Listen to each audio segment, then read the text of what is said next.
नमस्कार दोस्तों, स्वागत है आपका हमारे चैनल न्यूज़ डिस्क्रिप्शन में। दोस्तों, आज हम बात करेंगे हमारे पड़ोसी देश म्यांमार के बारे में। भारत के पड़ोसी देश म्यांमार में जिसका डर था वही हुआ। सेना ने चुनी हुई लोकतंत्र सरकार का तख्तापलट करते हुए देश में 1 साल के लिए सेना का शासन लागू कर दिया है। म्यांमार मिलिट्री टीवी ने अपनी रिपोर्ट में कहा है कि देश में 1 साल के लिए सेना का शासन लगाया जाता है। म्यांमार में मिलिट्री ने देश की सबसे बड़ी नेता और सत्ताधारी पार्टी की मुखिया आंग सान सू के साथ राष्ट्रपति को भी हिरासत में ले लिया है।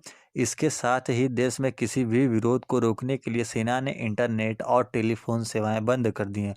वहीं किसी भी हिंसक प्रदर्शन को रोकने के लिए सत्ताधारी पार्टी ने देश की जनता से शांति बरतने की अपील की है। न्यूज एजेंसी एसोसिएटेड प्रेस के मुताबिक सेना ने टीवी के जरिए देश में मिलिट्री शासन लागू करने का ऐलान कर दिया है। इसके साथ ही देश की सबसे बड़ी नेता और स्टेट काउंसलर आंग सान सू को उनके ही घर में नज़रबंद कर दिया गया है।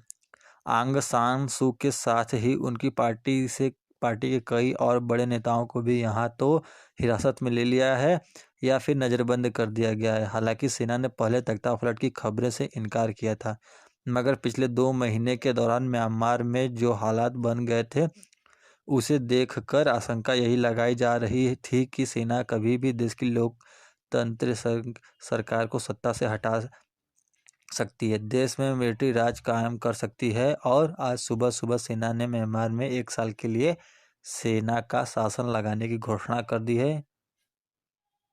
सेना और सरकार में इसी बात को लेकर तकरार हो रही है। म्यांमार में सैन्य तख्तापलट, सेना के हाथों में देश की कमान।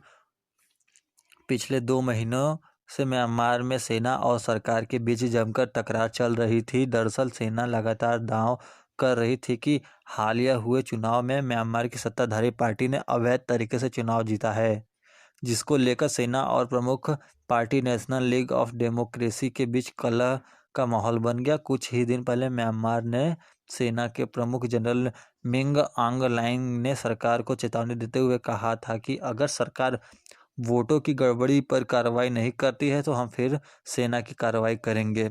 सेना प्रमुख के इस बयान के बाद ही इस बात की प्रबल संभावना बनने लगी थी कि म्यांमार में राजनीतिक हालात खराब हो सकते हैं। हालांकि बाद में सेना ने तख्तापलट की बात से इनकार कर दिया था, मगर आज आधिकारिक तौर पर म्यांमार सेना ने अपनी टीवी के जरिए देश में मिलिट्री रूल लागू करने की घोषणा कर दी है।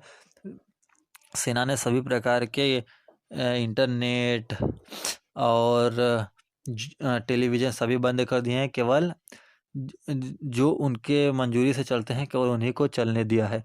म्यांमार की राजनीति को समझिए। म्यांमार भारत का पड़ोसी देश है और कभी न कभी वो भारत का एक अभिन्न अंग भी था, लेकिन कुछ ही साल पहले वह भारत से भी अलग हो चुका था और दोनों देशों के बीच काफ़ी गहरे संबंध भी हैं। भारत लगातार म्यांमार की मदद करता रहता है। पीएम मोदी खुद म्यांमार की सबसे प्रमुख नेता आंग सान सू से कई बार मुलाकात कर चुके हैं। वहीं इस बार भी चुनाव जीतने के बाद पीएम मोदी ने 75 साल की आंग सान सू को बधाई दी कि आप आंग सान सू की national league of democratic party को 476 सीटों में से 396 सीटों पर जीत मिली थी। यह बहुत बड़ा बहुमत भी माना जाता, जिसके बाद से ही ये सेना चुनाव में गड़बड़ी का आरोप लगा रही थी। हालांकि सत्ताधारी पार्टी का बार बार कहना था कि चुनाव लोकतांत्रिक तरीके से हुए हैं और कोई भी गड़बड़ी नहीं हुई है।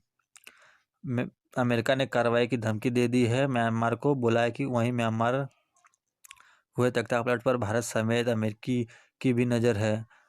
अमेरिका ने लोकतांत्रिक सरकार को सत्ता से बेदखल करने को लेकर चिंता जाहिर की है। वहीं अमेरिका के नेशनल सिक्योरिटी एडवाइज़र ने राष्ट्रपति जो बाइडेन को म्यांमार की हालातों से वाकिफ कराया है। व्हाइट हाउस ने अपने बयान में कहा है कि अमेरिका किसी भी लोकतंत्र सरकार को हटाने और चुनावी परिणाम बदलने वाली ताकतों का विरोध करता है।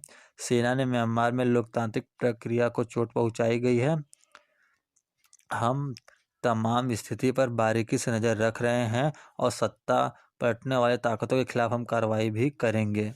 नमस्कार दोस्तों, कि आपको ये न्यूज़ कैसी लगी नीचे कमेंट सेक्शन में लिखिए और हमारे चैनल को सब्सक्राइब कीजिए, वीडियो को लाइक कीजिए। धन्यवाद।